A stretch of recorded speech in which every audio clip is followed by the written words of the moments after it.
her dog was kind of going crazy, which is not very normal. Then we start having technical problems. But, hey, on my show, we know this is kind of a all-the-time thing. So we'll go ahead and overlook that and get back to my guest tonight. And I'm not really sure where we actually cut off or where I was at when all this kind of went blank.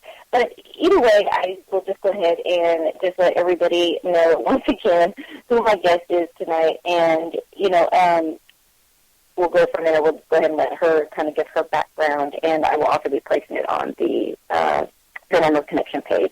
So anyway, my guest tonight is Cindy Harper, and she's also known as Cindy Femforce. And it's an amazing person, been in the paranormal for a very long time, has lots of experiences, has investigated. She's actually a Reiki master, and intuitive. The woman is amazing, and I actually got the pleasure of meeting her the other night when we were both being interviewed on our good friend Chad Stambar's Paranormal Roundtable. And it was my pleasure of actually getting to, talk to her. But along our interview, we started realizing, like I always say to the listeners, we normally grow up separately feeling very alone and that we are very strange or just not like everybody else. And so when you actually start, getting to know other people who have psychic abilities, it almost at times seems like you're hearing your story being retold just with a few variances. That's kind of how it was for Cindy and I the other night when we were on the show. So I asked her, oh my gosh, that show was an hour and there was two of us, and I said, oh, this is, so amazing. I want to bring you on for my show. We'll give you the full 2 hours. Let's talk about this stuff. And I will tell you, Cindy has a real following as well, because I had lots of messages that people wanting the call-in number tonight, wanted to ask some questions. I actually have a friend of mine who's a paranormal investigator here in the Sacramento area who has a poltergeist case that she's working on right now, and messaged me on one of the chat boards asking if possibly we could give some advice to her tonight. So lots of stuff that's going to be going on tonight. If anybody is interested in sharing your experiences or calling in tonight, the number to call in is area code 607-349-0410. And also you can join us in chat at the BPM Wicked Radio. Just go to Paranormal Connections and click on the Listen and Chat button. It'll take you to the registration page. Just go ahead and either log in under a guest, or you can put your name in whatever password, and you can join us in chat and ask your questions there. So with that being said, we'll go ahead and welcome my guest. Cindy, are you there? Yes, I'm here. Thanks so much for coming on the show tonight. I really appreciate it. You've been very, very busy lately. Oh, yes. Thank you for having me. I appreciate it, too. I'm so glad I got to meet you. Oh, absolutely. As I was telling the listeners, it's kind of interesting. I know a lot of people in this field, and for whatever reason, our paths haven't crossed. But, being in the interview with you the other night, very, very interesting and similar experiences and stories that we kind of have. It was kind of strange. What do you think? I think so, too. I think it was amazing, because I was like, oh, my gosh, somebody else, like you said, it's almost like when I was listening to you, I was like, oh, wow, we're living like simultaneous lives. I'm like, this is crazy, So it was really cool, actually, So it's nice to, like you said, you kind of grow up feeling sort of alone, you feel like you're strange or something, and, just hearing that, other people had similar experiences kind of gives you that feeling like, oh, wow, okay, good. It wasn't just me. Yeah, I feel exactly the same way, and it's funny because even with the following that I had, people, if they think I'm going to be, off Facebook or really for a lot, they'll just start flooding my pages with, how, they enjoy that connection and being able to share experiences and be able to hear mine, and it helps them. And, it really kind of, brings it all, to the forefront of why we really do what we do. It really is to help other people, and whether it's, helping clients that are dealing with paranormal activity or, possibly people with psychic abilities that don't realize it, that are experiencing, this activity or whatever it may be, or just sharing our experiences. It does really feel good to have people say, wow, what you've experienced or what you said or what I heard you talk about really helped me. What's your feeling on it? I feel the same way you do, and I think that's, probably one of the only reasons why I didn't kind of just give up on the field, because the field can be really negative sometimes, and I know you know what I'm talking about. There's just so much arguing and things like that, and I'm not used to that, and I don't like it, of course.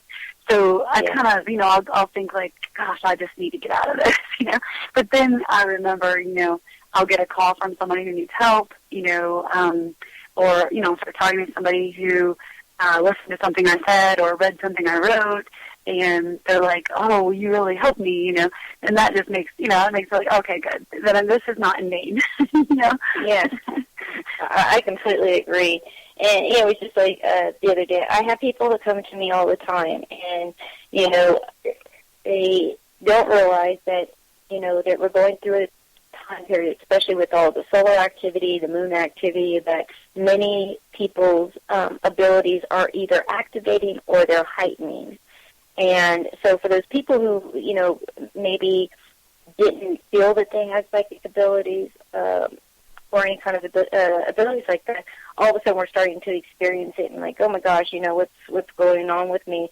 And, I would be talking to them, and I'm noticing a lot of people, especially people who are empathic, that are experiencing, a lot of health issues right now, a lot of migraines, different things like that. And when I try to explain that, they're empathic and what they're going through, a lot of emotional, ups and downs, and they'll notice that, when they're around a lot of people, all of a sudden, they might just burst into tears for no reason or feel very angry or whatever. And, I was explaining, when people have empathic abilities, what it's like. And I actually had posted some of the top 30. And, I mean, obviously there's over 100, that you can find anywhere out there on the Internet.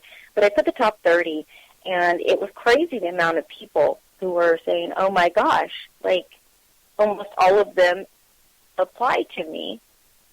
Thank you so much. I was wondering what was going on with me or why I was feeling this way. Because, again, when people don't understand what's happening around them, they really do right away. They just start to feel like they're going crazy. And they'll either stop talking about it completely, where then they just kind of, almost isolate themselves and make it even worse, or if they try to reach out, they are either encountered by, people who don't believe or different things, especially when it comes to, mental disorders or illnesses, because people with abilities, have a lot of illnesses that they deal with, or if they're very empathic, they may pick up a lot of the symptoms of people that they are around or very close to, and a lot of times they're misdiagnosed or undiagnosed, and so they don't want to talk to people. If they go to, a counselor, they may be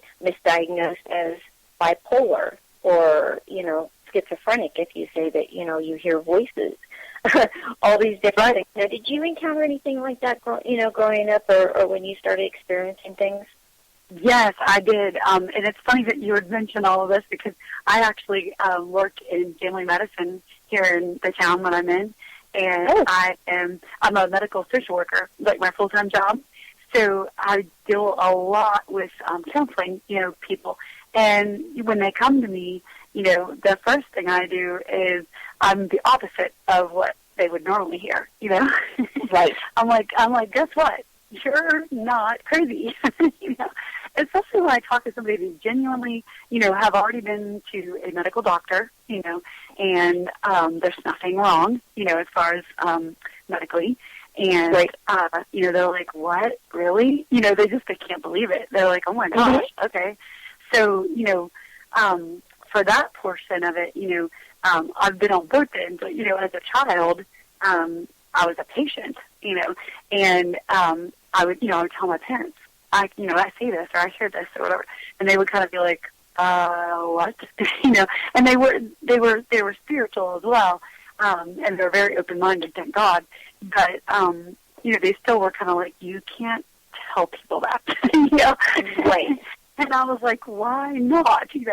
And so I had a really hard time trying to figure that out, because they weren't trying to tell me that I was wrong. It was more of like, if you tell someone that, they're probably going to think you're crazy. They're not going to understand.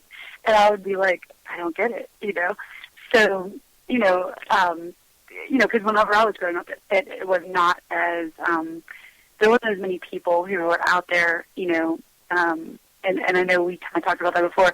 There wasn't as many people that were actually out there saying, hey, I have this ability as well, and you're not crazy, It was more of like, you're crazy, There's something. Yeah, absolutely. You need to take that. And which stopped a lot of people from going forward and saying anything about it because, like you said, we were talking about this the other night, but, when I was growing up, I think the only psychics that people really even knew anything about was Sylvia Brown and Miss Cleo. Yeah. So, and I think, and then, like, Dionne Warwick then, like, opened up her own, like, psychic hotline or something. But, it was, and these people were laughed at. People really attacked them, and there wasn't a whole bunch of people. And, again, I did not accept the whole, quote-unquote, title of being a psychic until probably between 12 and 15 years ago. And it's only because it was kind of forced on me. And, but now it's so strange, it's so different because now it's like back then nobody wanted to be a psychic because the ridicule you would come under, was horrific. And although things haven't changed a whole lot, some people, like, it's like an ego thing or like, hey, look at me. And, right now it's like a hot thing to be is a psychic, or a hot thing to be is a demonologist, or a hot thing to be is a paranormal investigator. And then they, get into this and they're like kind of faking their way through it. Yeah. For the best. You're right. You're absolutely right. Yeah, it just kind of makes you shake your head because, it was hard enough for people to finally, who do have psychic abilities, to really be able to, like, accept it and come out to the world about it. Because I'm I've always been a really, like, I'm not going to say a private person. Like, anything anybody wants to know about me, if you ask me, I'll tell you.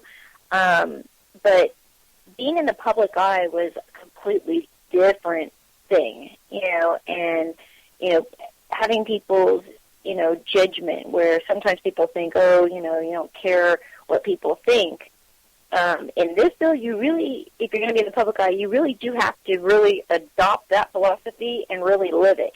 Because otherwise, in this field, you'll get chewed up and spit out. And although this is still a very dominated male field, there are a growing number of female investigators that have actually, which I love, are not just popping up and new to the field. They've been out there for a very, very long time, like myself, just not out there publicly, because that's not what we did back then.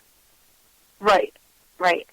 And that's one thing I really, you hit it on the head when you said that too, about, you didn't really, you're not a private person as far as if somebody asks you a question, you'll answer them, but you don't just go put it out there and be like, hey, this is me. I'm the same way. And I think a lot of that comes from, I don't know if you can relate, but I think a lot of that comes from the fact that being an empath, I really have to turn off a lot, which sounds awful, but otherwise I literally would be like an emotional wreck half the time, because of probably where I work, for one, because most people, when you're in a medical facility, you're not usually there for good reasons normally, Right. So I noticed, like, I have to turn things off a good bit. Now, not my emotions, so to speak, but I have to try not to, soak in my surroundings and the emotions in the environment, because I noticed when I didn't understand it, and when I couldn't figure out, like, why am I getting so emotional about nothing? There's nothing wrong. Why am I feeling this, way? I had to realize, okay, I see what it is. I'm picking up on other people's stuff. And I'm sure you probably come across this too. People think just because we're intuitive or, we have psychic abilities that we should know everything about them at all times. Do you ever get that? And it's all the time. I'm like, no, I'm not tuned into you. I think that's really kind of unethical. I mean, I'm not going to go around trying to, zone in on people. You know what I mean? Know all their secrets and stuff. Yeah, and I think people don't, they either don't understand sometimes, or they look at you like, well, then you're not psychic. And I'm like, well, yes, you can pick whatever you want.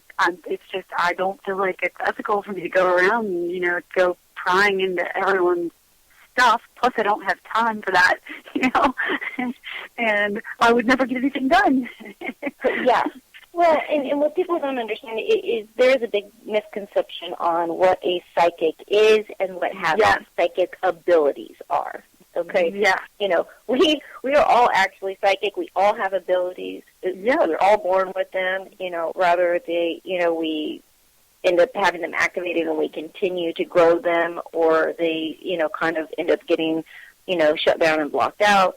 Whichever the case, we all have these abilities. It kind of drives me crazy when I see people say, I was blessed. These are my God-given, gifts. God blessed me because I was so special. And, no, we're all special. We all have these things. And, I can literally, and I do, mentor people all the time on how to, activate and enhance and build on their abilities.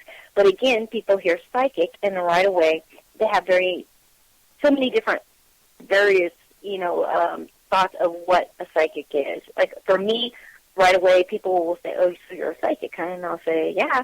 And they always have that weird look where, like, one eyebrow goes up, and it's like, so if you're a psychic, what am I thinking right now? Oh, I don't know, because I'm not, it's like, I'm not a mind reader. That's, like, something completely different. And, like, do I know what you did, 20 years ago? Absolutely not. Like, for me, I can see spirits, I can hear spirits, I can interact with spirits. The messages that I get never make any sense to me because they're not my own. And they're just usually for me to give to people and help them with things. I also use them to help, interact with the spirits that I come encounter with, to cross them over if need be, or whatever needs the case. But so many people think, like, oh, like they think a tarot card reader is a psychic, or, a palm reader, and these are all different abilities, but not each person has everything. Everybody's different, and the abilities they have, might differ from one person to another. One person might be just an empath, and so they will read energy of people and, the emotions of people, and they are very connected, with people around them. And I do have that, which is kind of why it makes it hard to speak, at conventions, things like that, because, it's like a melting pot of energy, and you never know what, is going to be thrown in there. Like, I hate malls. Me too. Online shopping is the best thing they ever could have created out there. Yes, I agree 100%. Like, most people are like, oh, yay, Black Friday shop. I'm like, oh, no, keep me in my house. I don't know. Way. Mm-hmm. Oh, I am so the same. People say, oh, you're not going to go there. You've got to be kidding. Like, as it is, if I just walk into a mall, just say a regular mall, on a regular day, it could be in the middle of the week, not even a weekend, not even a busy time, I will walk in, and as soon as I get out of the elevator, I will feel, or walk into the mall, I will feel like the gates of hell opened. And me too. I feel like I'm literally having a hot flash and going to pass out if I stay in the mall too long. Yeah, I'm the same way. And, my friends, it's hard for them to understand because, they're like, what are you talking about? Let's go shopping. Or whatever. I'm like, you just don't understand. It's just, no, I can't do it. I guess because we're women, I guess they think that we all must love to shop. And not to say that I don't like to shop, because I like to shop just like anybody else, but I just don't like to have to deal with everything that I've got to deal with in these. It's almost like a claustrophobic feeling, but then you get like the anxiety that kicks in at the same time, and then you get hit from left and right, like somebody passed me like have had a horrible argument with their spouse, or or they might have lost somebody, and it's just, it's like an emotional roller coaster. You never know what the ride's going to be like. Oh, I can totally relate. Completely. And a lot of people don't, my family really sometimes just doesn't get it. They're just like, what's wrong? No, this is like, I'm like, no, I just really just can't do it. I just feel, it drains me. It feels like it psychically drains me. And I feel like I ran a marathon and stayed up for 5 nights in a row. You know what I mean? It's very weird. It's really hard to explain. Yeah, but the people who do go through it, we get it right away. I see Ginger in chat, and she's saying, it's a feeling like you can't breathe right, and it is true. It's like you just can't kind of get it, and it's almost like for people who I think that maybe could understand it the most is maybe people who have anxiety issues or get panic attacks. It's very similar to that, throwing in,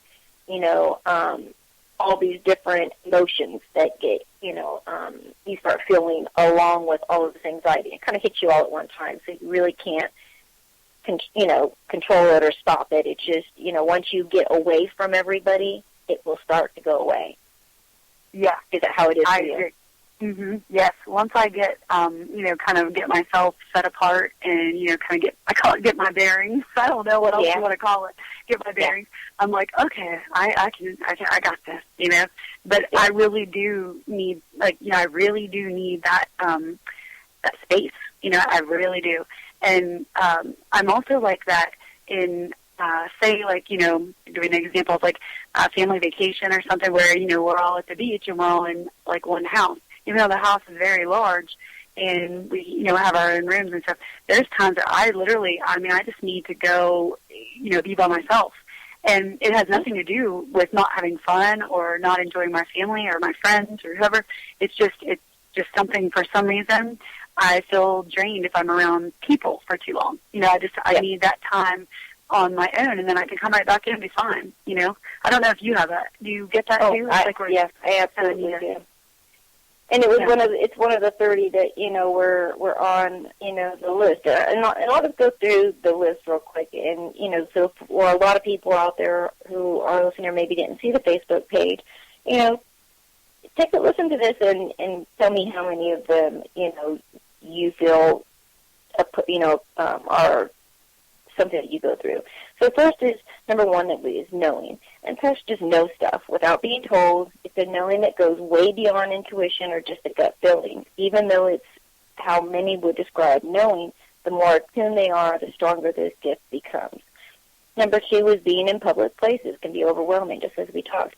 Places like shopping malls, supermarkets, or stadiums where there's a lot of people around can feel an impasse with turbulently vexed emotions that are coming from others. Number three was feeling others' emotions and taking them on as your own. This is a huge one for empaths. To some, they will feel emotions off those nearby, and often they will feel emotions from those of a vast distance away or both. The more adept empaths will know if someone is having bad thoughts about them, even from a great distance. Many people, will say that, I don't know if you get it, but I can be talking to somebody, and I can read their energy and just know, if they're just trying to be nice, they're just giving me a bunch of crap. Oh, me too. Me too. Matter of fact, I think it annoys, some of my friends and my family, especially if somebody is, giving someone a line of crap and I'm standing there. It's not necessarily maybe towards me. And I literally catch myself. I have to literally, just tell myself, don't say a word, Right. And I'll be standing there thinking, this is a load of crap, and then I'll kind of whisper, no, do not buy that. That is a load of crap, and, they'll be like, what? And I'm like, just don't buy it. I'll tell you later. Absolutely. And then they'll ask me, they'll say, how did you know that? I'm like, I don't know, but I just know. Exactly. And they're, so it's funny because, sometimes they'll kind of test me out a little bit. I don't know if you get that too. All the time. They'll kind of test you and be like, yeah, right, whatever, and then they'll, buy it or whatever, and then they're like, I can't believe I didn't listen to you. Oh my gosh, you were so right, and I'm like, right. Mm-hmm. See, I told you. I tried to tell you, And of course, well, they have to be a believer, and that's usually the way it is. And it's like you can tell people things, and I mean, I've given readings where, they, ended up getting the reading, and then they'll have some questions. And, one question will end up being 10 questions or whatever. And I can get everything right, and they can validate everything except for maybe one thing. And this one client I had always sticks out in my mind because, like, I remember, like, the reading went on for, like, almost 3 hours, like 2 hours and 45 minutes, right? And, I mean, I'm drained beyond belief at this point. And so everything that, I'm giving her, she's validating. And then the last thing I told her, she's like, oh, well, no, I don't know about that one. I'm like, well, okay. She's like, are you sure? And like, what do you mean I'm sure? Like, this is the information I got. It's either, you can validate it or not. And I said, just wait, because not everything that we always get is something that's already happened. It could be something that will happen later. And she's like, no, like what you're saying, I just can't see that. And literally, it was like, I think it was like 3 weeks later, she called me, and she's like, oh my gosh, Christina, I am so sorry that I cannot believe you. I cannot believe what just happened. Remember what I said would never happen when we were having the reading? I'm like, mm-hmm. She's like, it just happened. And I'm like, okay, like, I mean, like, I'm going to be shocked or surprised or something. And I'm like, well, I did tell you that, didn't I? So, yeah, sometimes they just have to become a believer. And one of the other ones was that for a lot of empaths, watching violence, cruelty, or tragedy, either in person or on TV for us, is very unbearable. The more tuned an empath becomes, the worse it is, and it may make it so eventually they have to stop watching TV and reading newspapers altogether. Now, that's very true for me because, like, the news to me was becoming so depressing that I just couldn't even watch it. And not even just the news, but just a lot of TV in general. I literally limit myself, and I have no interest in watching most of what's on TV. And, a lot of people are like, oh, don't be a TV snob. I'm like, that's not what that is. It's just that I just cannot, I can't stand to see all the sadness, the sickness, the horror, the violence, everything that's going on. And, that definitely is true for me. Definitely. Yeah. And we talked about, these two, but, when someone's not being honest, which we already talked about, and picking up on physical symptoms of other people. Like, I've known where I've had very close friends or even family members, and when they've been sick, like, they can be states, completely on the other, side of the world from me, and it'll cause me to pick up the phone and call and say, is everything okay? And they're like, oh, I'm sick, or whatever may have happened, Now, have you ever experienced any of that? Oh, yeah. It happens a lot, and then my friends will say, how do you know that? And I'm like, I don't know. I just had a hunch. Absolutely. But another one was go ahead. I have a few friends that they really get mad at, they'll be not mad, like in a mean way, but, they'll be like, right. I can't believe you knew that about me. How do you know that? And I'm like, I don't know. I just had a hunch. Yeah, because sometimes people, when they're, sick or not feeling well or whatever, they don't want everybody to know. They don't want everybody to feel bad for anything, so they'll just kind of hide it. But, the closer that an empath is with the person that is affected, the more that we experience it. You also see it a lot in, reportings in twins, where twins can be, separated, and yet they will feel the physical pain that the other one may be going through. It's very similar to that.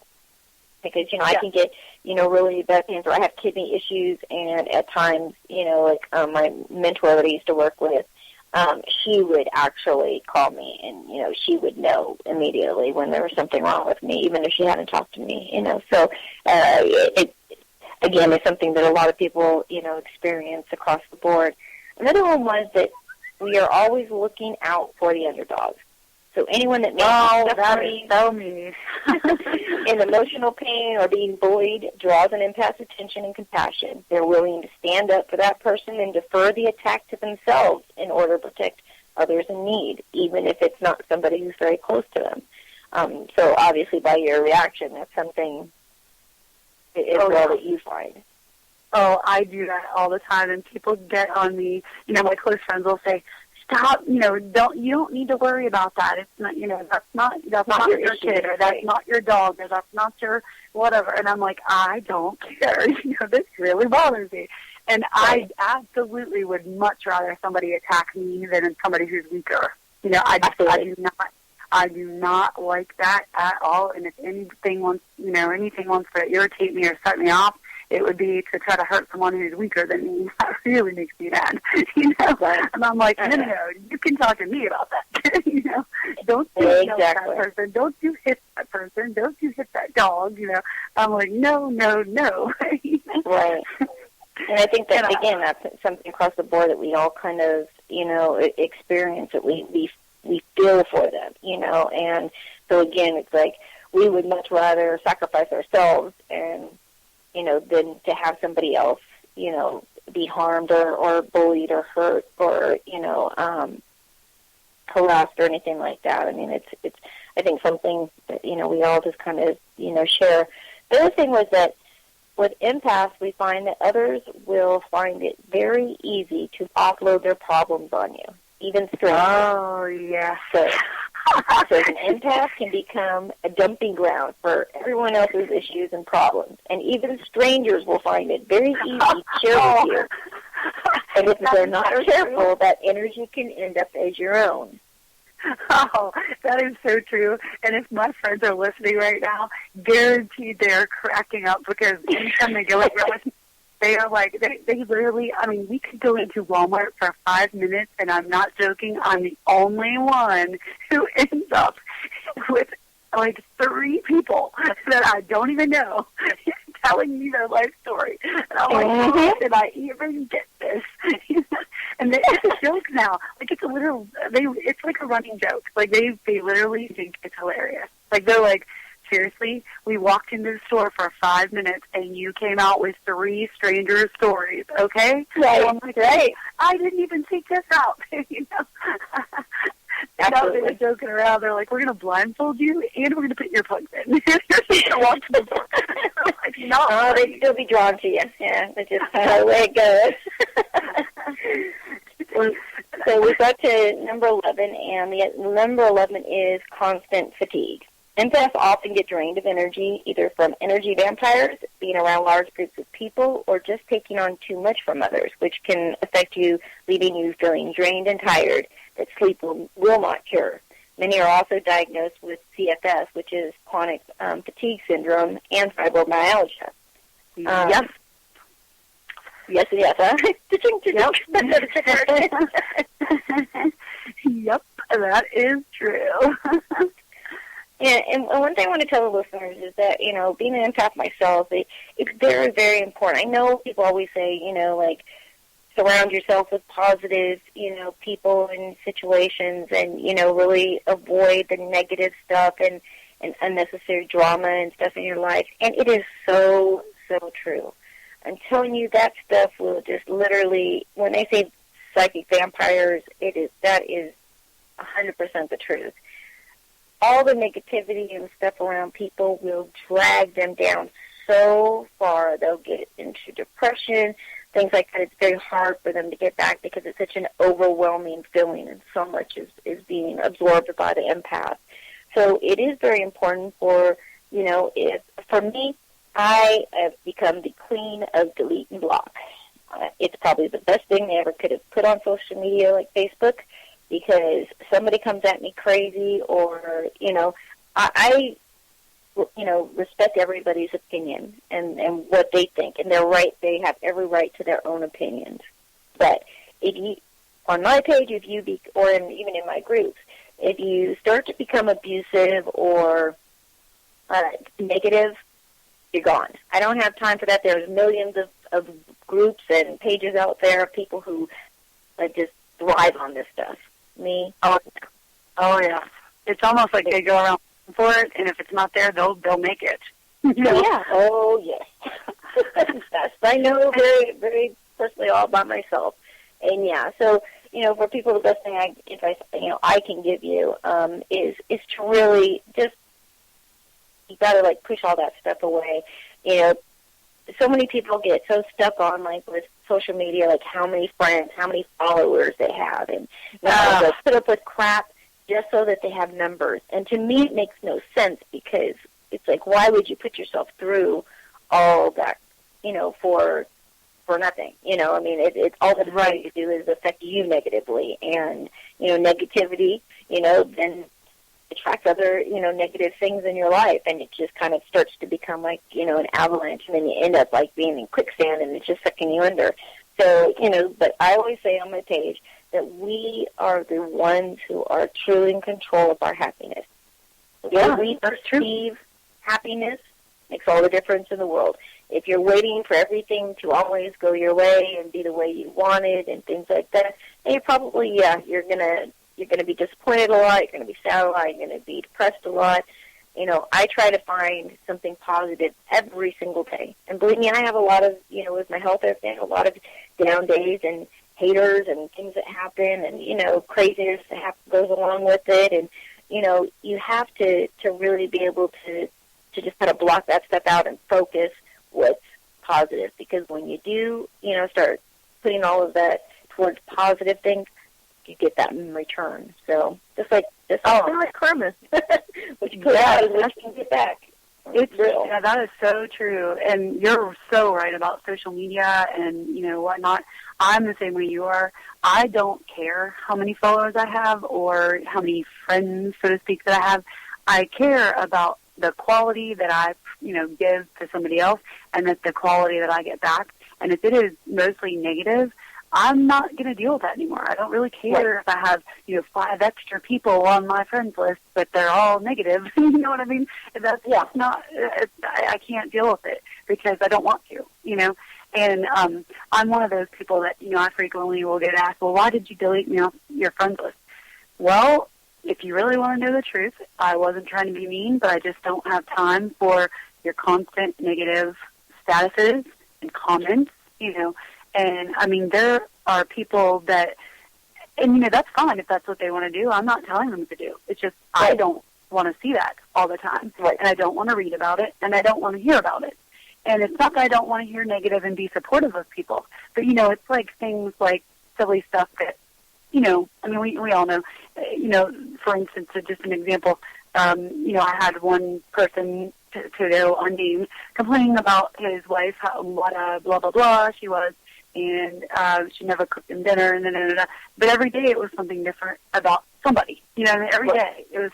And I'm like, I don't need to deal with it. You know what I mean?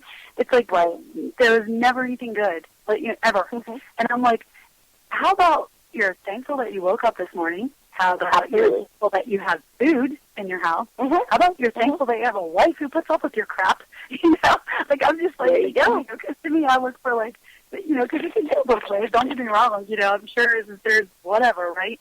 But to me, that's just not the sort of thing I want to read about on my, you know, Facebook wall if I don't have to. And the point is, I don't have to. You know what I mean? Right.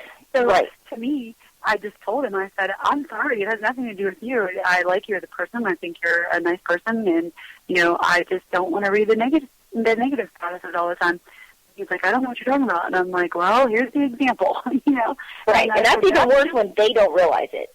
Yeah, they don't.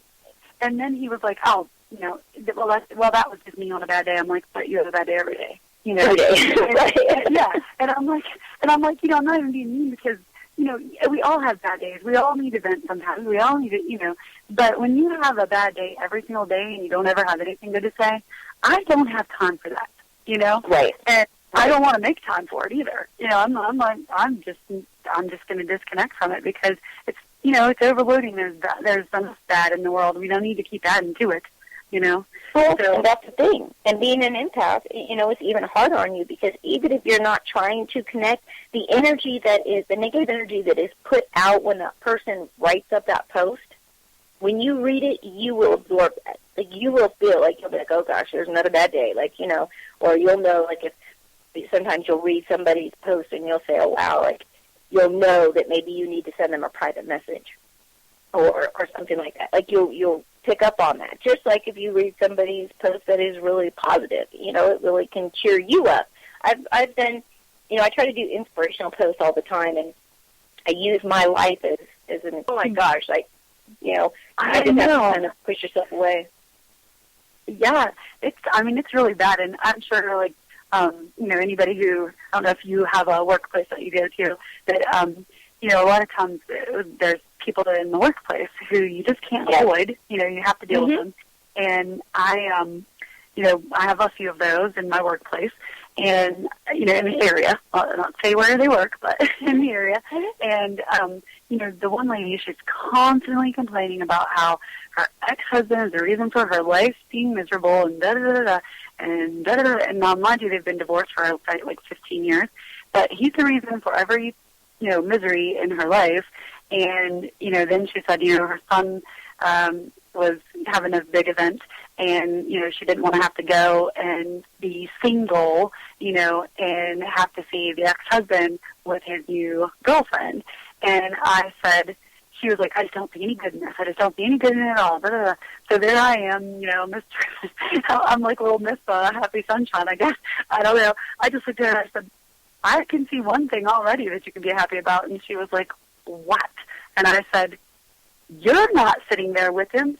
You don't have to deal with him. So yay for you. You know, because she's always saying how horrible he is. And I was like, hey, the good news is you're not married to him. You don't have to put up with him anymore. She was like, I never saw it like that. And I thought, oh, thank God. You know, I was like, oh, how we perceive things. You know, so we can either focus on the negative, or we can focus on the positive, and it's really all up to us. That's why I always tell people, you know, why are you giving so much power to everybody else to control your happiness? Like, you know, people will say, oh, you know, I'm so depressed because people, you know, a friend of mine is, you know, talking crap about me, and I'm like, really? Hey, you know, if anybody, I've been, you know, accused of being a murderer, on the run. You know, you name it, they've accused me of it, you know, and it's like, you know, you just have to laugh at some things, and you can't give people that much control over your happiness, because once they do, like, you know, like, one person will on what somebody else says, you know, it's just their opinions, and that's it, and does it really matter, you know? For people who might not like you, you know, I'm sure there are plenty more out there that, you know, outweigh those few that don't like you, you know, and that's, again, it's just our perception of how we see things.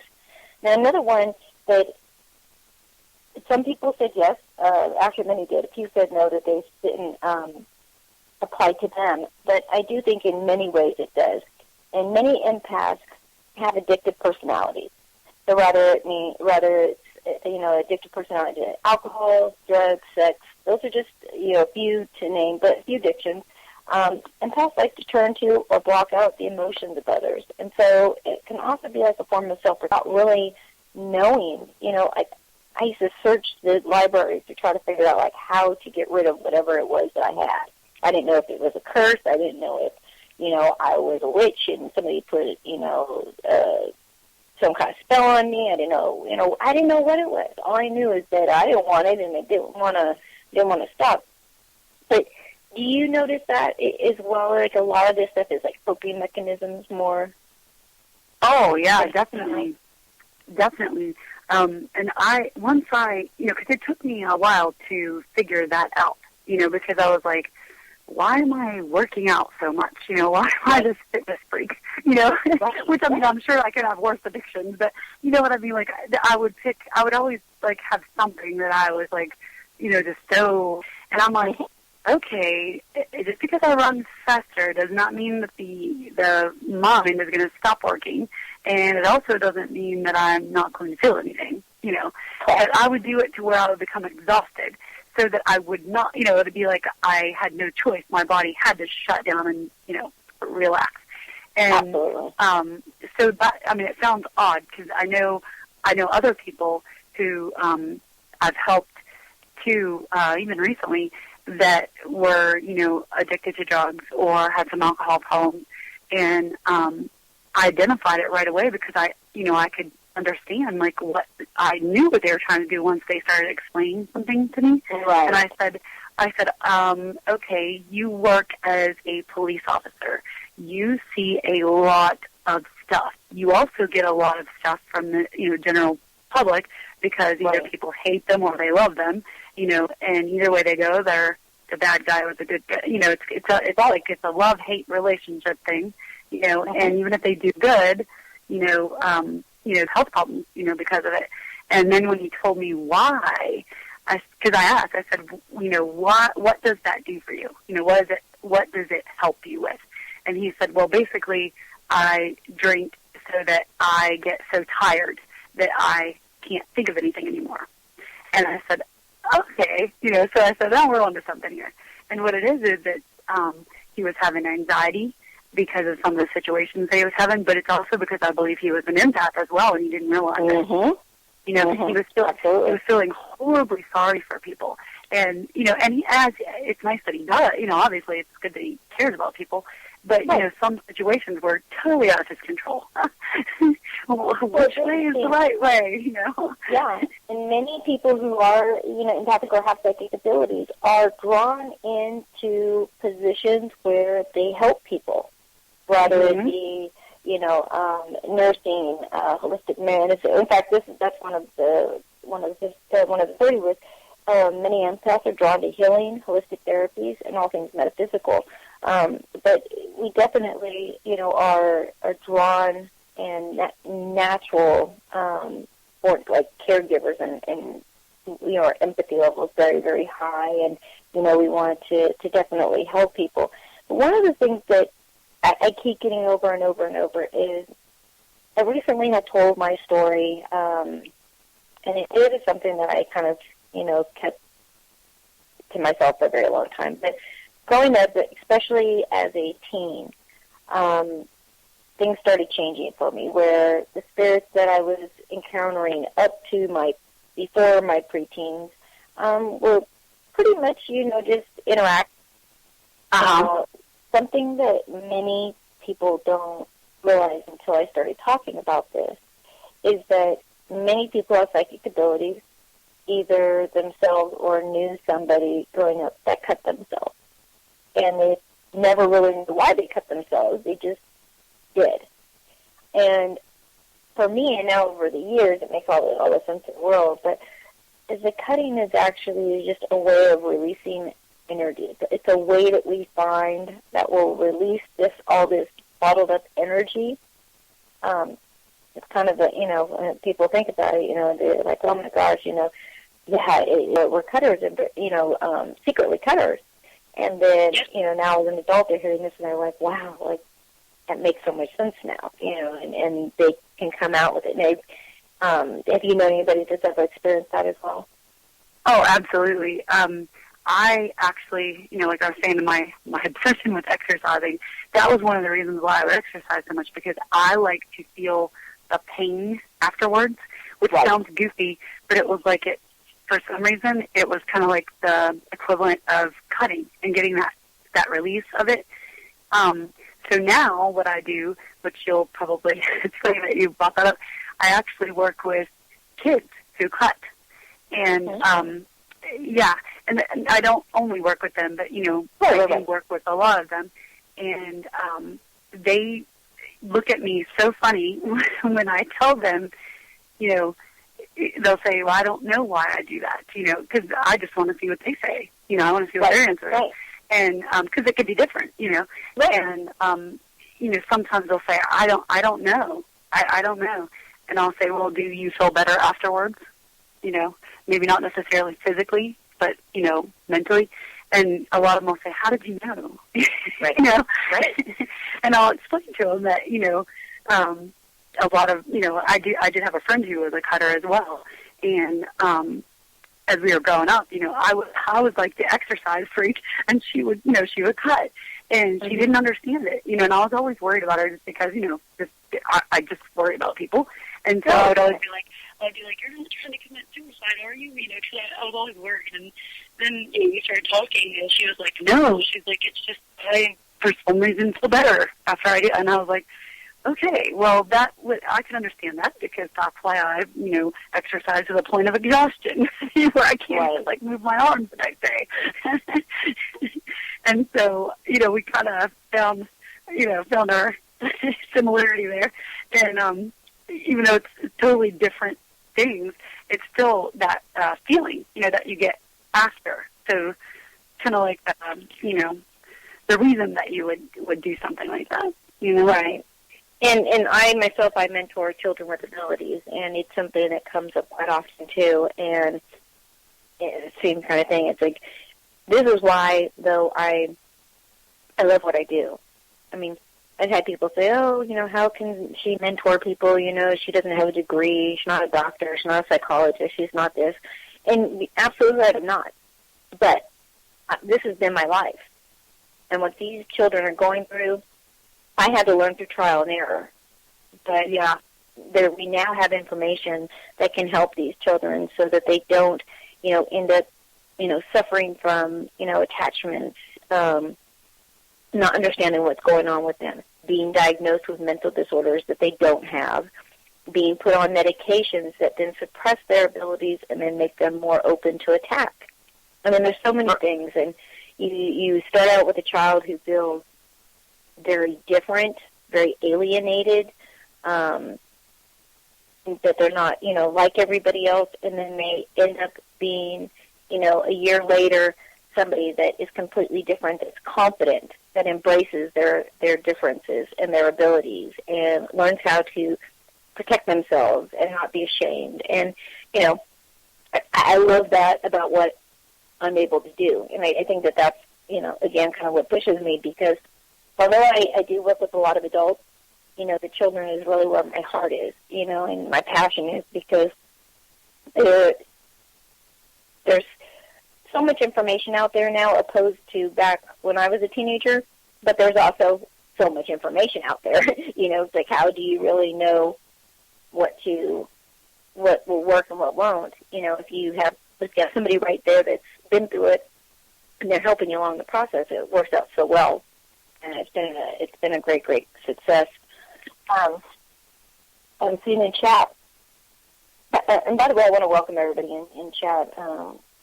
But Carrie was saying, I think it releases some endorphins or something. I also used to chew the inside of my mouth, which is still a habit, but I will do it only until it's blood. I had paranormal stuff happen since I was little, so I can relate to the topic. And again, that's exactly what we're talking about. Absolutely. People feel that, we all have this similar story of where we felt so different and we felt so alone, but we didn't even realize that people that were right near us were going through very similar things. It's just that we were going through a time where it was just something you could not really talk about. I'm glad that now we are seeing society be more open. I'm getting more and more parents that come to me for advice and for mentoring of the children and things like that instead of when the children are coming to them saying that they're seeing things or experiencing things, the parents aren't just saying, oh, stop saying that. That's just a make-believe, friend, synopsis.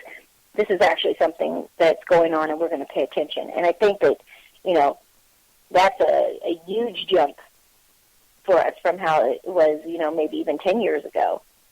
So I think there's some positive stuff happening. Oh, yeah, definitely. I know when I was young, one of my teachers told my parents that, literally, I'm going to quote this because this is not how I feel or how I would term someone, but she told my parents, there is something wrong with her. She, totally zones out and, she's not paying attention, and I think she's retarded. That's literally what she said. Now, that's, obviously very offensive. You know what I mean? But, back then, that was nothing. They would do that to people. Luckily, my parents said, oh, really? And they took me to a learning disability and psychiatrist, of course, because, she thought I was probably crazy. And they didn't think I was, but they basically did it to prove that I wasn't.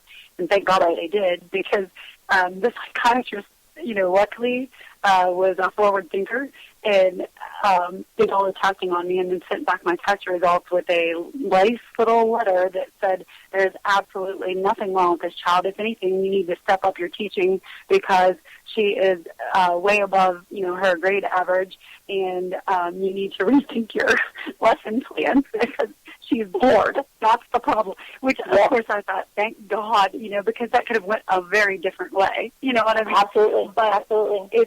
I know a lot of kids do have that happen, and it goes the opposite way. It does not, it does not go that way. And that really upsets me because, I'm sure with you working with kids, too, you can see it. I mean, you can tell, you can tell. And I don't think that you need a degree, my personal opinion, I don't think you need a degree to prove that you can help someone. You know what I mean? I feel like if you lived it by experience, that's far more helpful and beneficial to, mentor someone than somebody who just read some books and got a degree, And I tried to do both, because that's where I thought I was going to go. However, my personal experience helps me far more than my education, if that makes any sense. Yeah, well, because the education really contradicts everything that we know to be a reality. So you're out there trying to, in the paranormal, bring forth evidence to prove what we're saying and experiencing, and then, in the educational, side, you're trying to get the degrees to then, be able to do the research and be able to bring forth the evidence. So it's kind of, trying to get it from all ways. But, absolutely, I mean, I've had a lot of, educating myself and research and all the different, information that I've got. And I agree. My personal experiences and being able to help people with my personal experiences opposed to what I've been taught way outweighs, the others. So definitely is one of them. Now, so as far as for you, so what are, for you, what are your abilities that you have yourself? Well, I'm definitely more intuitive, than I still have a hard time when you said that, you had a hard time identifying with being psychic. I still have a hard time for calling myself psychic. Yeah. So, I still have a hard time with that.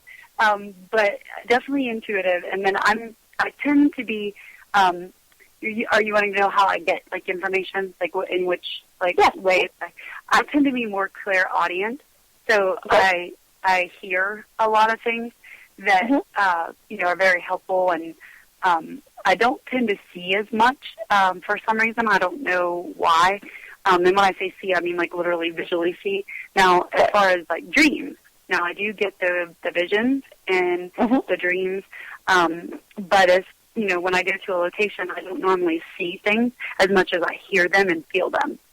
So, the clairsentient and clairaudient is more of my, closer to my abilities. Being, they're more honed in. The visual, I don't really see a lot when I'm investigating at a location, but I will see it beforehand, if that makes sense. So I'll kind of get things in my dreams, and then when I go there, I'm like, oh, wow, I saw this, and sometimes I'll see people in my dreams that are actually, when I describe them, it's actually just, something that was possibly, at the location, or could be, what is at the location, depending on, sometimes I'll go there and describe somebody and they're like, I have no idea who that is, I don't know if you ever get that too, but yeah, I'm like, well that's what I got. Do you have the ability to be able to ask to project or ask to travel? Yes. Yes. Yeah. I think that for a lot of people, I get a lot of people that ask me, they get very scared because, when people are doing it and unconsciously doing it, it kind of scares them because a lot of times, when they go back into their body, they crash, and so it startles them, and so they're very, scared or filled with anxiety about what's going on and things like that, and I will work with them so that they, can kind of understand what they're doing and do it more on a, a person, they're wanting to do it, opposed to subconsciously just kind of going and not being part of it, and then, just kind of crashing and burning. But I think that it's one thing, like in the dream state, because a lot of times people can't see spirits like me.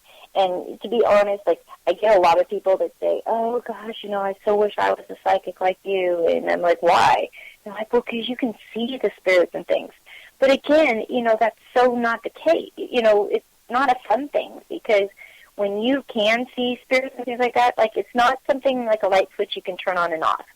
Like, right. They're there all the time. I see them everywhere. They pop out of the closet. They may, I might be going to the grocery store and run into one. One might be in my car. Like, you never, ever know when they're going to pop up. And I tell people all the time when people are saying, oh, I really want to learn to be able to just see the spirits, and I'm like, really? So how are you going to feel like when maybe you're, having sexual relations with your spouse or your boyfriend or girlfriend, and all of a sudden you look up and you've got a gallery watching you, or you're taking a shower and all of a sudden you see somebody, peering at you, and they're going to the restroom, and, like, they're not going to go away, no matter what you say. Right. It is something that is very hard to deal with. And people, again, don't think about that. They just think, ooh, that would be kind of cool to not only be able to hear, what they're saying, but be able to put a face to it as well. But it's, you have to be careful what you wish for, because not everything, because people think it would be so great to have that ability. I would tell you wholeheartedly that, it's not. It has helped, again, in my readings, because when I do connect with somebody who has crossed over, I can visually see them, and I can, say what they look like, and then the person I'm doing the reading for, can usually connect exactly who that person would be. Yeah. And so, but other than that, I would rather really not to be able to see them, because it is kind of unnerving. There's nothing like driving your car and you look in your rear view mirror and you see somebody sitting back there when you have nobody back there. Right. Well, you actually do have somebody back there, but not that you have along with you. And something right out of a scary movie, and people don't, think that, because the spirits that I see are not always friendly. They're not always nice looking. Which to some people sounds very strange, to others who have this ability it's not, but I don't just see, like, human spirits. I see all kinds of different things. Right. And that's been a little bit different, because, people didn't think I was crazy before. The fact that, I don't just see spirits, and, I also am a ufologist and, cryptozoologist, all these things that I research. And people think, oh, yeah, like, she's really the weird lady. But I see so many different things, and again, sometimes it's very unnerving. And, like, for me, like, to see somebody who may have recently passed and, had very horrific, traumatic injury, and I will see them that way. It's not really something you'd want to see. No. But I'd like to keep that in mind. Yeah, I definitely, in a way, like, I don't envy you on that level, because I think it's bad enough to hear them, like, the incessant chatter sometimes. I'm just like, yes, shut up, please, especially when I'm trying to sleep. People probably think I'm nuts sometimes, because I will just say, can you please be quiet? And they're looking at me like, who are you talking to? And my daughter, she now just cracks up, because, she's like, Mom, are you talking to me? And I'm like, no, I'm not talking to you. Never mind. And she's like, okay, because I think she's going to like, what? I didn't say anything. And I'm like, no, I'm not talking to you. Well, speaking of children, does your child or does your daughter have abilities as well, or has she reported to you at all that she experiences any of this? Yes, and I tried so hard. Sure, you know what I'm talking about. I try so hard to not influence her, because some people will say, oh, that's just because you can do that and you're into that. Oh, you probably taught her that, and no, I didn't. And the first time I realized that she could actually do that was whenever I was driving. She was 3 years old. She was in the back seat, in her car seat, and she was cracking up. And I was like, what is she laughing at? And I said, what are you laughing at? And she goes, oh, my friend Boo J. And I was like, who's Boo J? I don't know anybody with that name. And she says, he's right here. And she points, and I'm like, okay. I said, what does Boo J look like? And she was like, he's ugly. And I thought, oh, my God. It's not funny, but, this is a 3-year-old, right? And I said, but he's funny. And she goes, yeah, he says, you're funny, you crazy. And that just cracked me up. And I said, I'm crazy, And she said, yeah, he's laughing at you. I said, oh, okay, what? Why is he laughing at me? And she said, because you get mad. I said, why? She goes, because you're driving these crazy drivers.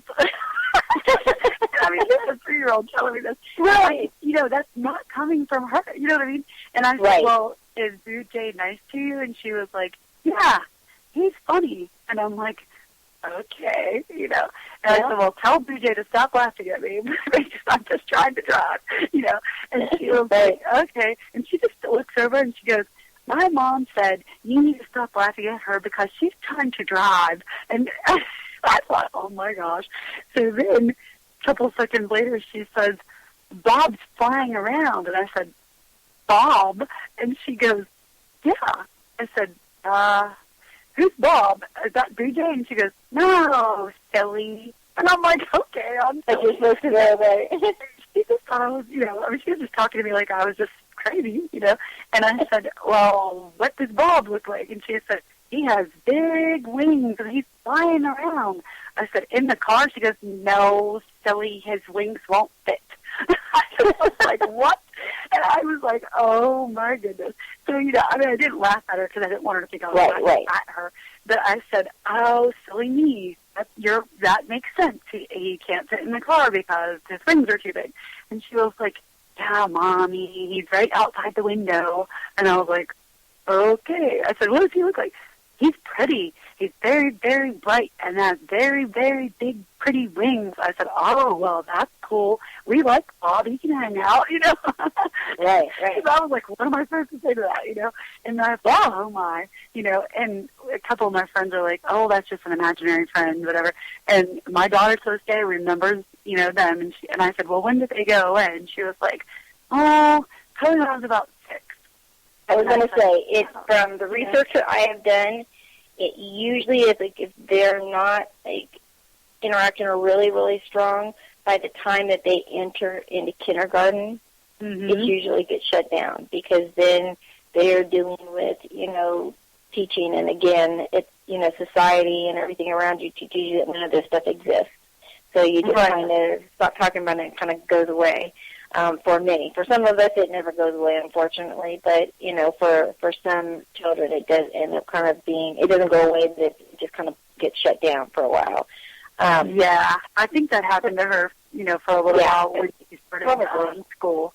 But now she's kind of, she's more into the knowing phase now. She doesn't know things, and she can call it like she sees it. And it's amazing. I mean, she's 13 now, and she can look at somebody and say, I don't want to be around that person, and chances are she's pretty, accurate for good reason, And I told her, a lot of people, at least I don't know if they did it to you, but to me, if I said I didn't like somebody for no reason and I just didn't want to be around them, I wouldn't say it to their face or be mean to them. Right. I would just be like, I would avoid them, Right. And my mom and dad would be like, well, that's mean. You talk to everybody. That's not very nice, da, da, da.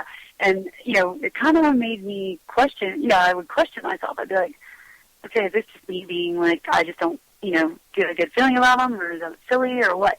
But I have taught my daughter from day one, I said, if you have that feeling, you need to go with it. That's the way it is. You don't be mean to anybody, and you don't say mean things. But, yes, absolutely avoid them if you feel like they're not a good person, or, they make you uncomfortable. And that's what you're getting. Yeah. So I think that's actually, helped with that. And I've noticed now she's starting to kind of come forward a little bit more about things, that she sees or hears. And I just try to encourage it. I don't want to push it on her. But, if she comes to me with it, I will talk to her about it. And I'll, kind of tell her how I, think or how I try to deal with, things like that. and I think it helps a lot. But it is weird how during, you know, when they go into school, for some reason, it seems like they're taught to shut that down.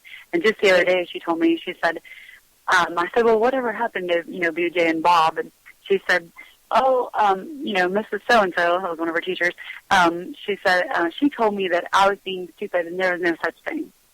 So, right, there you go, you know. Absolutely. And I experienced it myself. So, I mean, I know what they go through, and, you know, it's unfortunate. And it is a good thing that, you know, she feels comfortable, you know, and she'll, you know, be able to talk to you. Because, again, as many of us know, it is that, you know, teenage years where, you know, if things are going to get hard, it's usually during those times. And so it's good to have the knowledge and have somebody that they can go to, you know, talk to and ask, you know, hey, what's going on? With my kids, of course, my kids are all grown adults, so with kids of their own. So for me, you know, when growing up, really didn't talk about this, you know, nor did even my family, a lot of my family even know, you know, because this is something that, like, once I stopped talking about it young, I just stopped talking about it, because you learned really quickly that, you know, if you want friends, you don't talk about crazy stuff like that.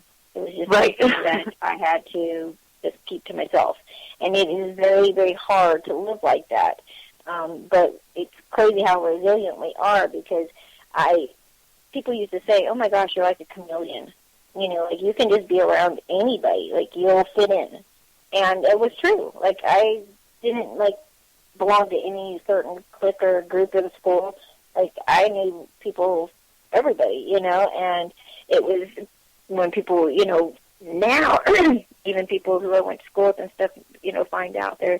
I've had a few that have said, yeah, it doesn't surprise me. You were kind of weird, you know. But, you know, now I guess it makes a little bit more sense to them that I wasn't, you know, as weird as at least I wasn't crazy, like they thought.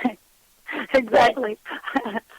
Isn't it funny how that, you know, comes to be? Because, you know, again, even for my kids, I didn't want to bring it up because, again, until really my adulthood, I really didn't understand any of this.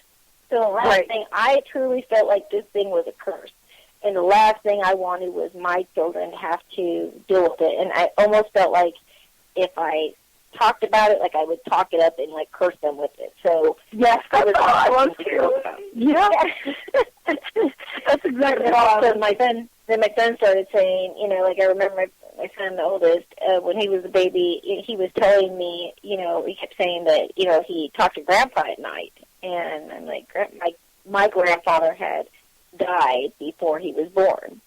And he would, you know, sit there and tell me about him and explain everything and tell me all kinds of stuff. And, you know, I'm thinking, oh, please don't let this be true. Please don't let this be true. Like, you know, I couldn't help myself and look at the stuff I end up having to deal with. The last thing I want is my kids to have to do this. I won't be able to help them. Like, what in the world's going on?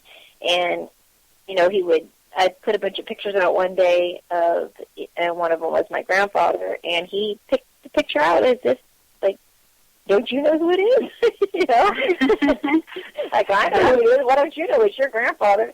And it wasn't until, like, they got older that, you know, my son and now even, like, my daughter and stuff, like, they're starting to talk. In fact, my middle daughter, she's away and she's at college and she's doing her own career and everything, doing really well.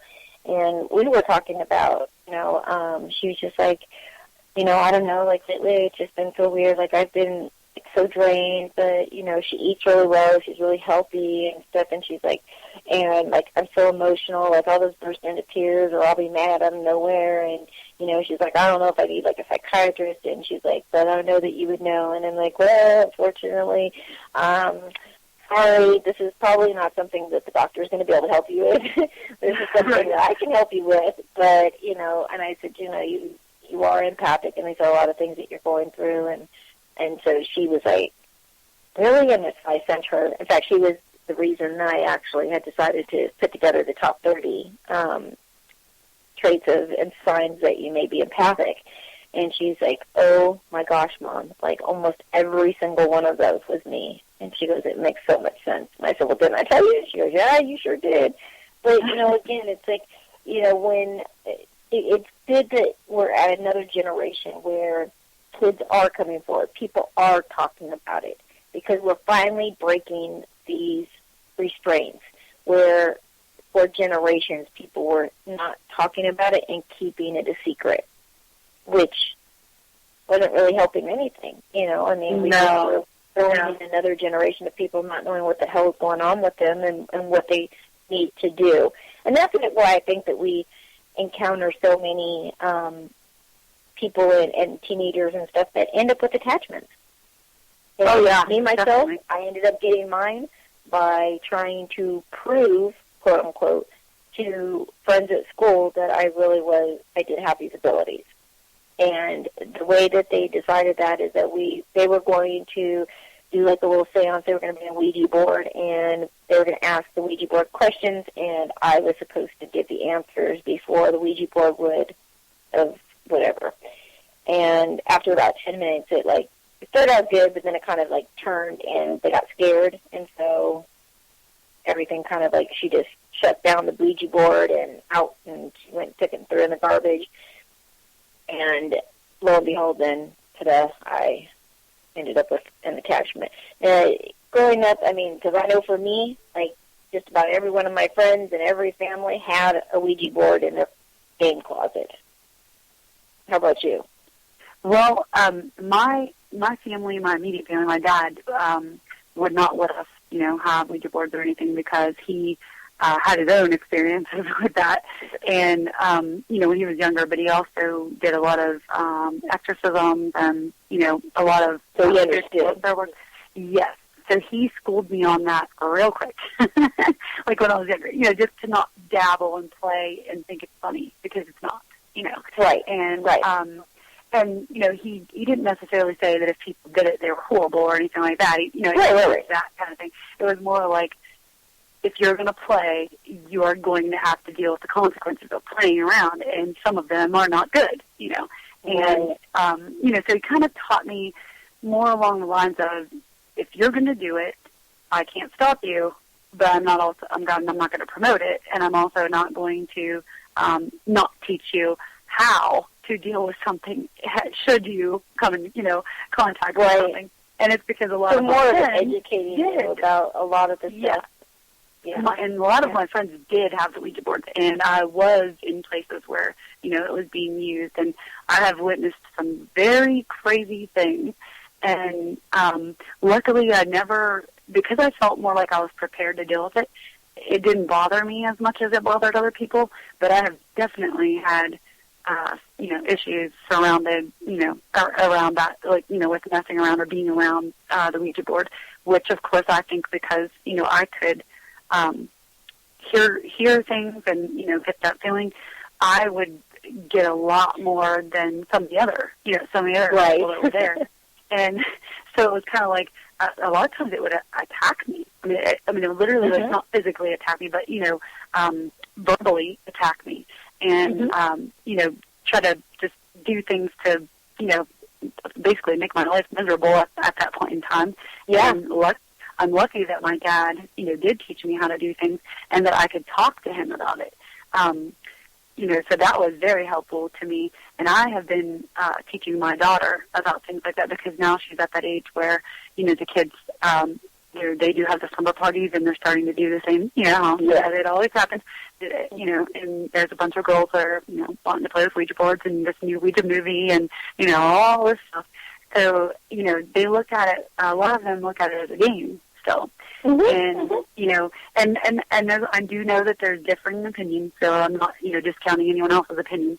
But, for me, I do not think it's a game. And that's probably because I've witnessed it firsthand, for myself. I've experienced, not to say that somebody else can't, but, just for me personally, my experience with it is that it's not a game.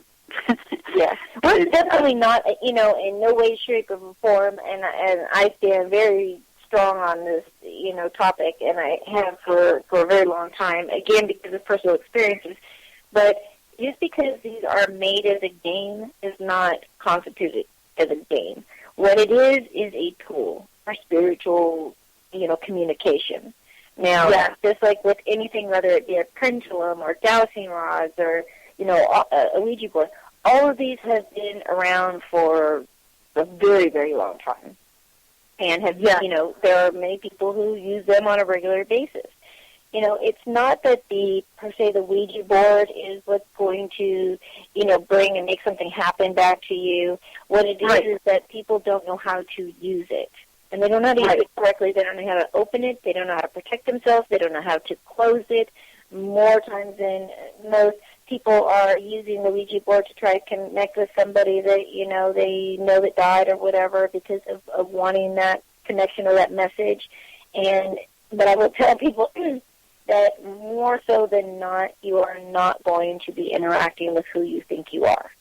Right. It's just a portal to open through.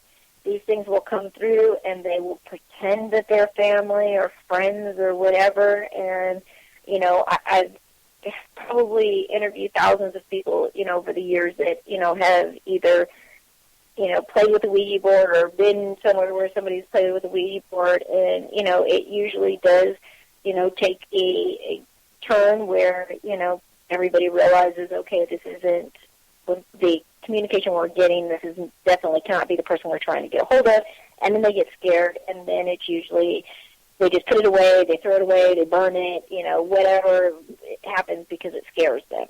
But that's where you get your problem, because now you've left the portal open, and anything can come through. Right. So, absolutely. We see a lot of that. And, the other thing, I learned is that you really don't have any control what comes through. I mean, you really don't.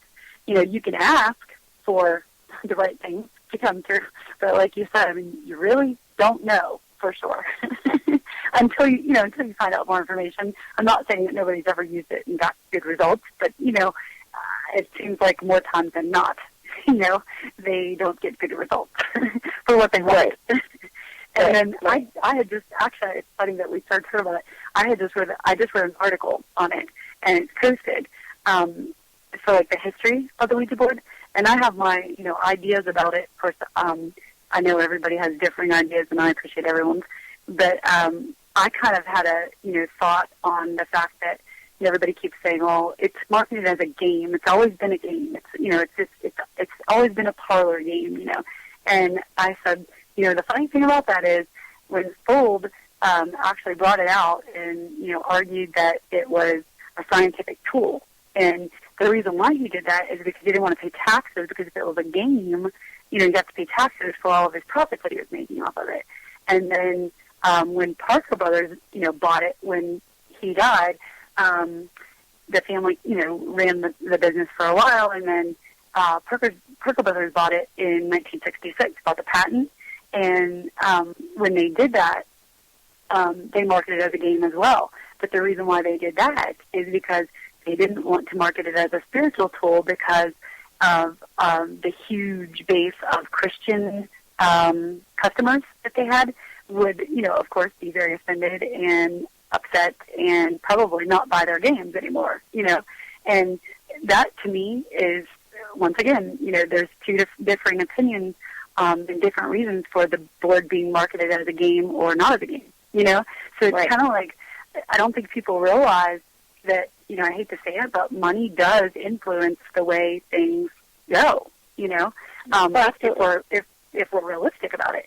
So I personally think that's why it's not marketed as a scientific tool or any other tool for that matter of divination, because, they don't want to offend, people that they think would be, a big base of their customers, So it's like, I mean, I just have different philosophies, on why it's not, why it's not taken more seriously, But I think part of it, too, is because people don't understand it. They don't understand. They don't know how to explain it, Right. And I think it's a very interesting thing because I don't know. That kind of puts me into our investigative side. You've probably came across this as well, probably more times than not, because I definitely, that's been the case with me at least. When I go to homes, when I try to help someone, I would say 8 locations. Now, I'm not saying that caused it or anything. I'm just saying that seems to be a common thing that I find when I start asking questions. And, try to get a sense. Do you come across that as well? Or? Yeah, we've actually had a lot of cases where that's exactly at some point, either within the house or, and even sometimes, the activity has followed them for many, many years. When you find out that, they, may have done it or used it when they were younger, but then you can, they can track down and see that the activity may not have been as prevalent or as strong as it is, at this time, but it's been there for a very, very long time. But, there is no time on the other side. So, especially with, darker entities, they'll just kind of sit and wait until the exact moment when the person is, at its lowest, is fearful, whatever, and it will, swoop in and attack. So, it's really important for people to, understand this stuff. Oh, absolutely. I agree. I think a lot of times, it's funny because, it's like a light bulb going off in some, when you ask them questions like that. You notice that too? Where they're like, oh, yeah, It's exactly. Like, yes, okay, that is when it started, or shortly after that. Or, a little, it seems like it's always after, right. And, I'm not saying that's the reason for it or anything like that, because every situation is different. But I have noticed, though, that tends to be a really, really common theme, a very common theme. Yeah. Yeah. Especially in the abandoned buildings. I don't know if you've ever, we've gotten called into owners who want to renovate or, change something with a building that's been vacant for a long time. And, they'll be in there and the working crews will refuse to go back or, they'll just quit, and they'll call us and say, there's something wrong, I don't understand, I can't figure it out. Can you guys come and see if you can, see if it's paranormal? Because we don't, nobody will talk. And, it seems like a lot of times we can figure out that, in these buildings, for whatever reason, somebody decided to go in there and probably mess around with Ouija boards or whatever, maybe teenagers, who knows, I don't know, when nobody was in there. And a lot of times we'll find, different symbols and things, here and there. And, probably indicates that there was some sort of dabbling, maybe kids just playing around, don't know what they're doing, just playing around, and, that tends to, seems to be that's the case, in a lot of the abandoned places that don't have any other explanations for what's going on. So, and I noticed, too, that, in a lot of these, these asylums, different places, people are doing, investigations there all the time or, doing conventions or events in these locations. Yeah, and you'll notice, too, I started going and speaking at a conference, and I've been doing it for many years now, but I was noticing for a long time that, when I was going to these different conferences, there'd always be some psychic that would say, okay, we're going to do a seance tonight, and they'd pull out the Ouija board and stuff, and I would just sit there and shake my head, why in the hell, number one? Because these people don't even know how to use the Ouija board correctly, which, and you're supposed to be the psychic leading the seance. So first of all, you don't need a Ouija board if you're a psychic medium, especially if you claim to be able to see and communicate with spirits. You don't need a third-party Ouija board to answer your questions. The same thing with me. I get it always makes me laugh because you'll get people that, go from being a paranormal investigator, and then a year or two later, then all of a sudden they're psychic, and then a year later, then they're psychic medium, so-and-so, and then after that, it's okay, now they're, out, okay, I can see spirits, and we get a lot of people who say, okay, yes, I'm a medium, but yet I have spirit guides. Now, one thing that I will say, there are many people who cannot visually see them or cannot hear them or interact with spirits, do need their spirit guides to relay the messages. The way that I call BS on most of them is that if you are claiming that you can see them, you can hear them, you can communicate them with them, one-on-one, why would you need a spirit guide and then tell you the information? That would be like me calling a third party to tell you, Cindy, all the questions I have for you. Right. Asking them directly. I agree. We have to, yeah. And so I just look at people like, okay, it's like, again, like this whole thing of everybody wanting to be a psychic now, always kind of baffles me, because for those of us who do truly have psychic abilities, we come under enough attack as it already is, just because we claim that we have this gift. So if you claim you have this gift, but then you're putting yourself out there where people are picking up these little things that, are showing that they might not be so legit, people are going to even be more attracted to try to, discount you or, discredit you or things like that. So, but even going back to the Ouija board, I really had a problem, and I actually had to start talking to some of the people, that were putting on these events. And I would say, why in the world are you having seances where you're using Ouija boards, of all things? Like, you don't need the Ouija board to have seance. And right. It was so funny because so many of the people who were putting the events on, they didn't even understand that. Like, they thought that that's just what you did. Like, that's how you had to have a seance, because that's what they do in the movies and things like that. So it's kind of crazy. Now, what is your, do you go to the events? Do you speak at the events? Do you go to them, as just to represent your group or as a vendor or anything? And if so, what are your thoughts on the events that they have in the paranormal world right now?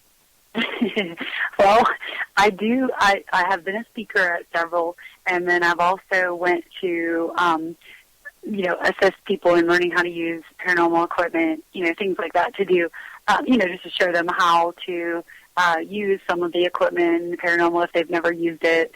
Explain to them kind of like the things that you want to do and the things you don't want to do,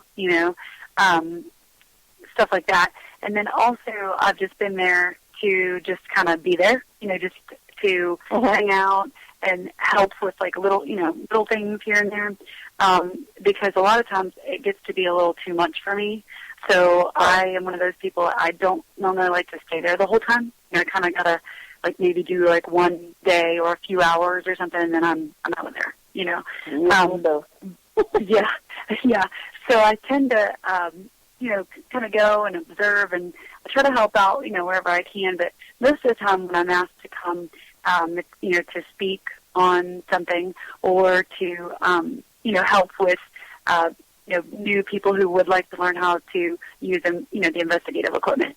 And just kind of, nothing formal as far as like, an investigator, just basically just kind of, show them, here's how you use the millimeter, here's how here's how you do this, here's how you do that. And of course, I would remind everyone, everybody has a different way.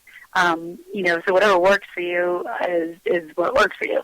But this is how I do it. So if if it works for you, great. Because there's so many people that will argue in this field that it's kind of like it's not worth it to me to argue. I'm like, this is how I do it. If it works for you and you like that, you can do that. Right. But for the most part, when I go, I tend to just kind of hang back, talk to other people, and just try to, kind of get a feel for, meeting people in person that I might have maybe talked to, on social media or, watch some of their stuff or, whatever. And basically to try, see what's new in the field, what's coming up, things like that. But for the most part, some of the events, I have to shake my head and just walk away. Because I'm like, I do not know what's going on here. And if I know the person who's, putting on the event, I do try to let them know, I think you might want to rethink this, and here's why. kind of like what you just said. Because I'm like, I say if you're psychic and you're going to have a seance, you don't need a Ouija board. I agree with you. Absolutely. Like, what's the point of it? That's my whole thing. Again, it's a tool, in order to be able to communicate. But if you can communicate, what the hell do you need a Ouija board for? And, again, and the thing is what even baffles me even more is the fact that when they use these, that they're not even using it correctly. Right. I literally went to events where I've seen them do, a so-called seance, which is laughable anyway. But they did the seance, and then they're like, okay, it's all over, and, they just fold up the board or whatever. And I'm like, there's so many things wrong with this, Right. But again, if you say anything, you're considered a hater, or if you don't agree with, techniques that other people use, the same thing. Again, my experiences and the opinions are mine, and it is completely based on, number one, trial and error and personal experience over the years. Right. Number two, the research that I've done and that's available over the years, there's been a lot of time researching and, different topics, different things, and, constantly trying to educate myself and learn, as much as I possibly can as well. And, so it's like when you see people, just kind of like, faking their way through it, to like it's a show, it bothers me because we've come so far, as people with abilities, we've come so far in the paranormal field, and then it's like then you get these people who, are doing things that are like, you're just looking and shaking your head, and these are, and some of these people are actually people are out there trying to teach other people, or that are, speakers, and I'm thinking, and that's the other thing I've had an issue with. Maybe you can see that too, but I'm starting to notice that a lot of speakers now, like when you go to these conferences, the whole point of having speakers there is so that you can learn something. It's supposed to be educational, right? And I'm not seeing that anymore. I get to see a lot of people's like personal stories or whatever, which is great, but again, I think that where you're a speaker, you would want it to be, to have some kind of educational, purpose in the end of teaching people, based, if you want to do it based off of your personal experiences.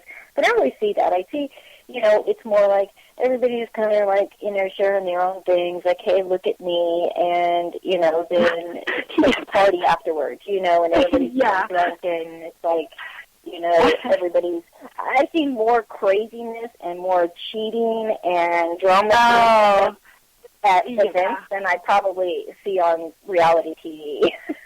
Oh, yeah. And it cracks me up. I laugh so hard sometimes when people show up and their egos are so inflated because they had, like, one show on, TV or something. Like, one episode, or something.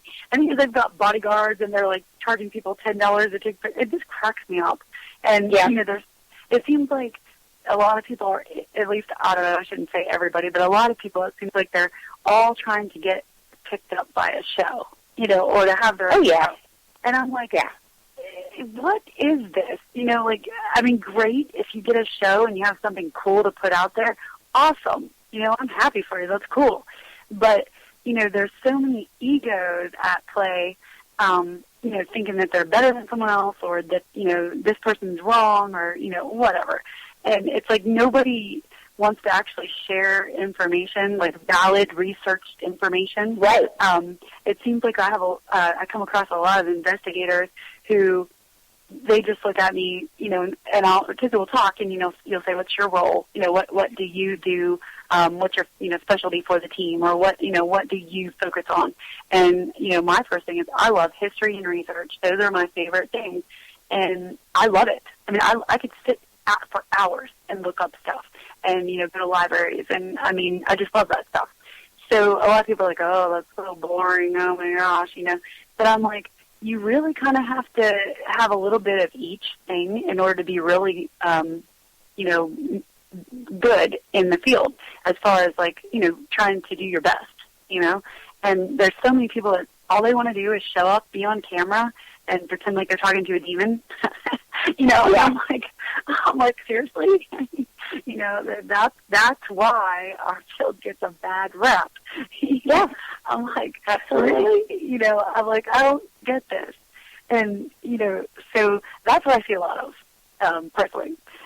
Yes. And I I don't even know what to say about it at this point because it's so rampant, you know. Yeah, it's everywhere. I'm like, okay, you know. And as soon as I start talking to somebody who claims to be a researcher, I'm like, oh, what do you use for your techniques, and you know, what kinds of things do you do? Do you you go to a local library? You know, what do you do? Oh no, I just get online and look at Wikipedia. I'm like, oh well, yes, of course, Wikipedia is always right, you know. And I'm just like, not that it doesn't have valuable information, but you kind of have to, you know, check around. Yeah, absolutely.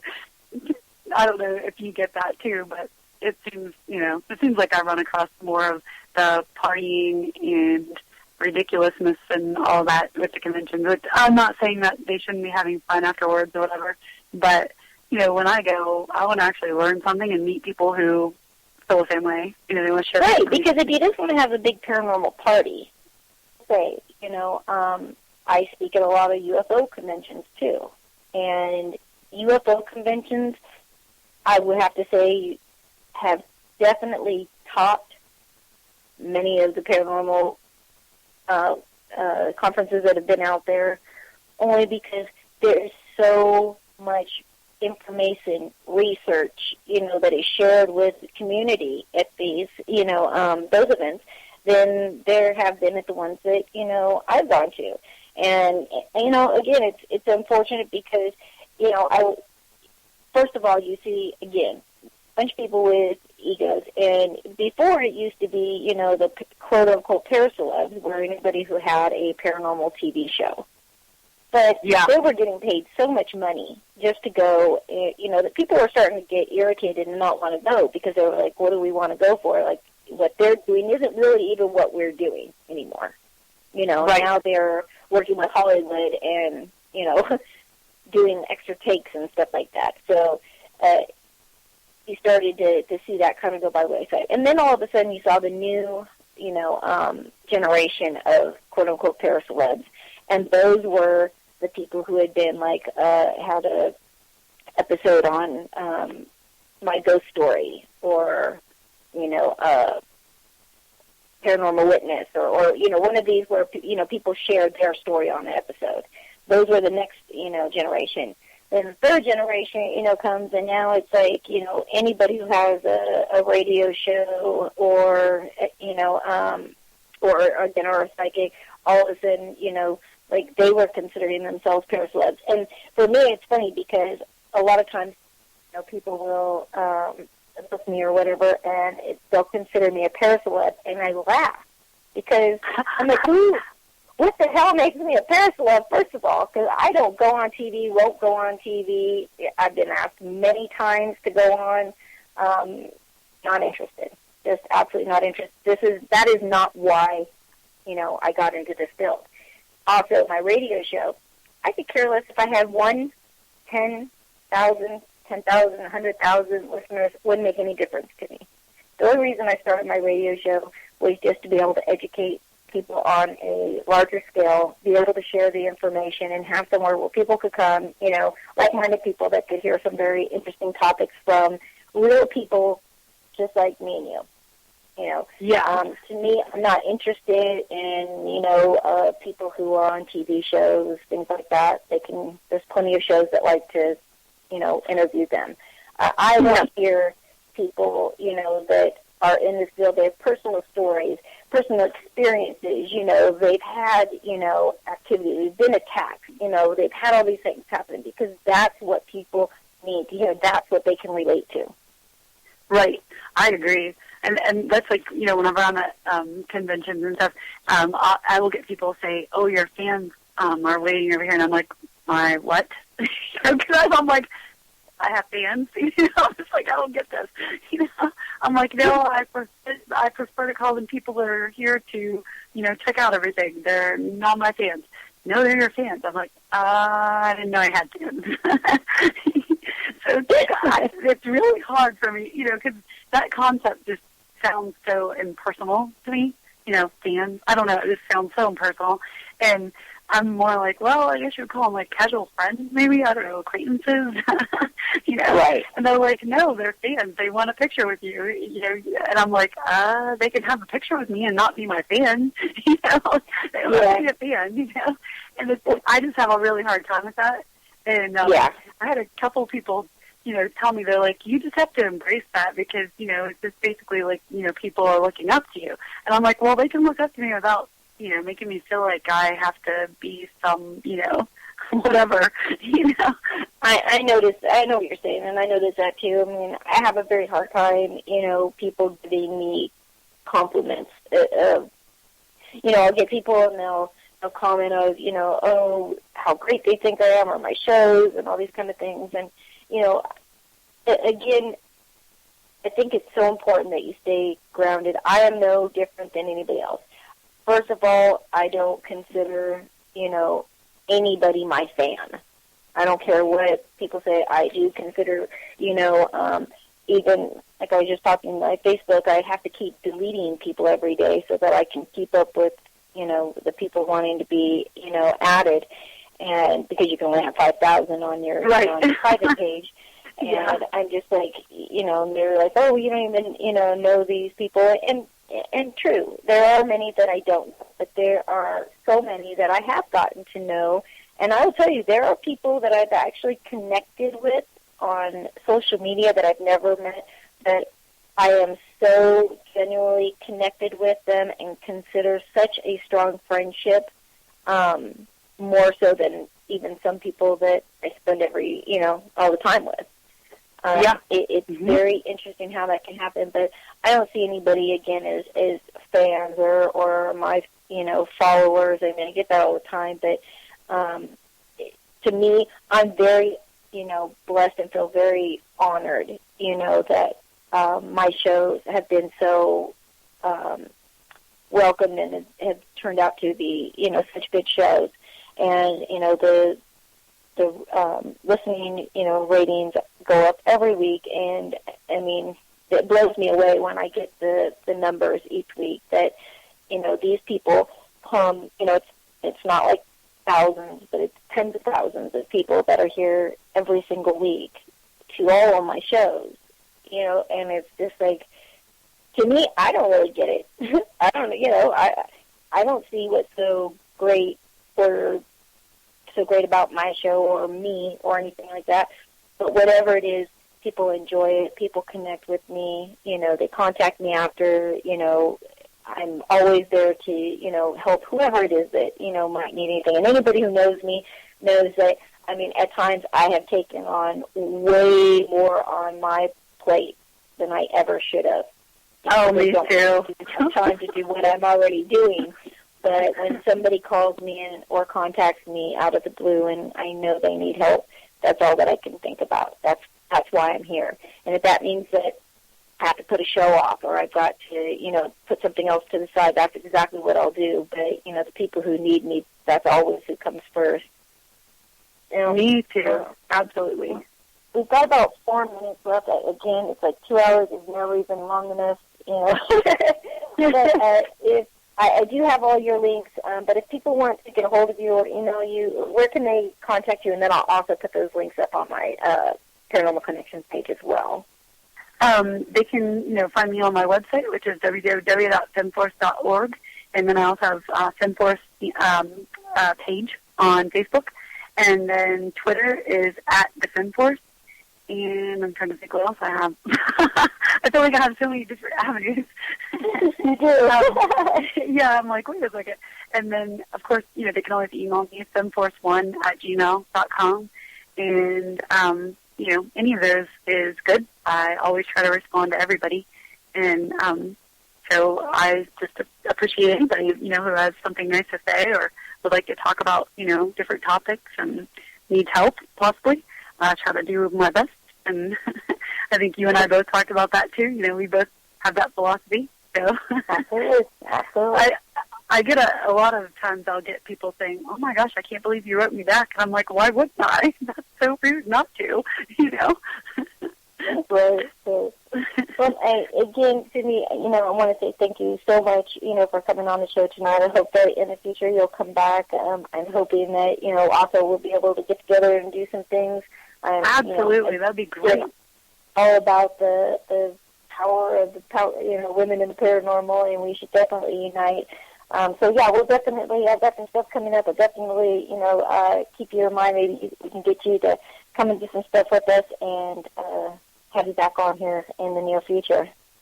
Oh, I would love that. I appreciate it so much. Thank you so much for having me. Oh, you're so very welcome. It has been great. I want to say thank you to everybody in chat. Yes. Again, you guys are great listeners. All I can say is I am truly, truly blessed to have, such amazing friends out there and supporters that, every week take the time out of their night to, spend 2 hours here with us. So, again, thank you so much. Thank you to our guest. Yes, thank you very much. You're very, very welcome. We have got some amazing guests coming up this month and next month, not only on the show, but also on Aliens, UFOs, and Beyond, which I co-host with my lead investigator through P.P.R.S, Renee Chavez. So make sure to check us out Wednesday night. It's going to be on the same network. Just look for Aliens, UFOs, and Beyond. Anybody has any topics, stories that you'd like to share, or if you have a guest that you'd like to see on our show, make sure to either post on my Facebook page, on the Paranormal Connection Facebook page, also on Twitter, it's under Paraconnection, or you can email me at paranormalinvestigator916@gmail.com, and we'll make sure to do our best to get these topics and guests on. Once again, thanks again so much for joining us, and we will see you again next week. Good night, everybody. Thanks, everyone. Thanks again. Good night. Good night, everybody. Bye-bye. Good night.